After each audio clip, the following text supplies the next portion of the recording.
Welcome to Catholic News World. Saint Patrick was born in Kilpatrick, Scotland, around 387 AD. He lived there for the first 14 years of his life with his family who were Christians. In late adolescence, Patrick was captured from his family's home by Irish raiders, and taken back to Ireland as a slave.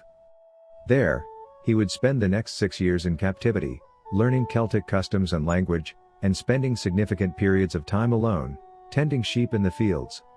It was here that Patrick's love of God deepened and his faith grew. He prayed incessantly, he wrote, "The love of God, and his fear increased in me more and more, and the faith grew in me, and the spirit was roused, so that, in a single day, I have said as many as 100 prayers, and in the night nearly the same, so that whilst in the woods and on the mountain, even before the dawn, I was roused to prayer and felt no hurt from it, whether there was snow or ice or rain, nor was there any slothfulness in me, such as I see now, because the Spirit was then fervent within me." After 6 years of contemplation, Patrick was visited by an angel who encouraged him to return home to Scotland by escaping his slavery and walking 200 miles to the coast where he would find a ship awaiting him.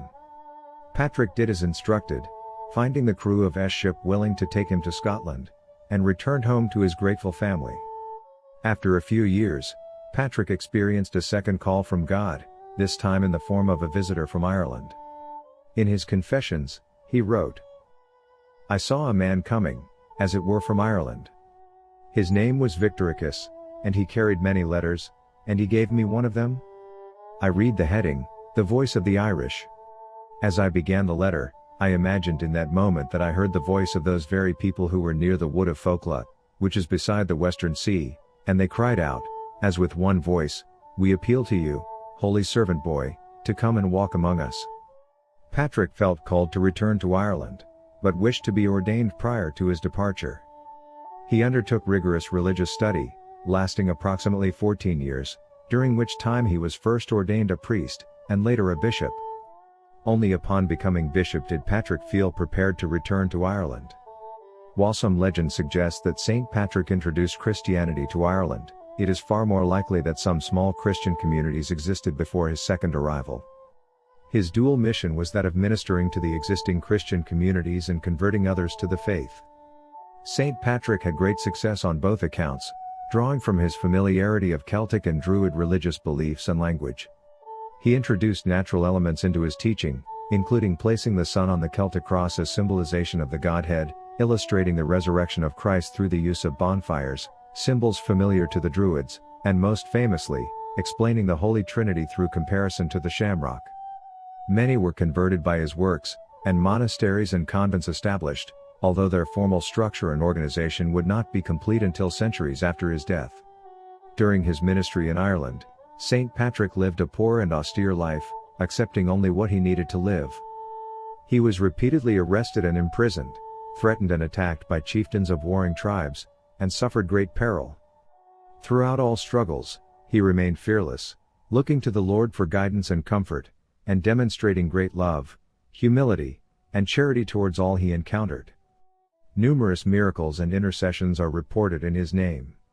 Saint Patrick's ministry in Ireland spanned over 40 years, during which he laid the foundation for the seat of the Church during the Dark Ages, when Christianity survived in Irish monasteries.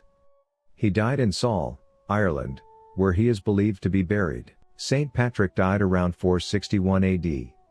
At Saul, County Down, Ireland. He is the patron of Ireland, Nigeria, Montserrat, New York, Boston, engineers, and against snakes. His feast day is March 17th, the day he died. Legend has it that Saint Patrick stood on an Irish hillside and delivered a sermon that banished all the snakes in Ireland by chasing them into the sea after they attacked him. According to some accounts, he was born with the name Maewyn Succat but changed it to Patricus. Here is a famous prayer attributed to Saint Patrick.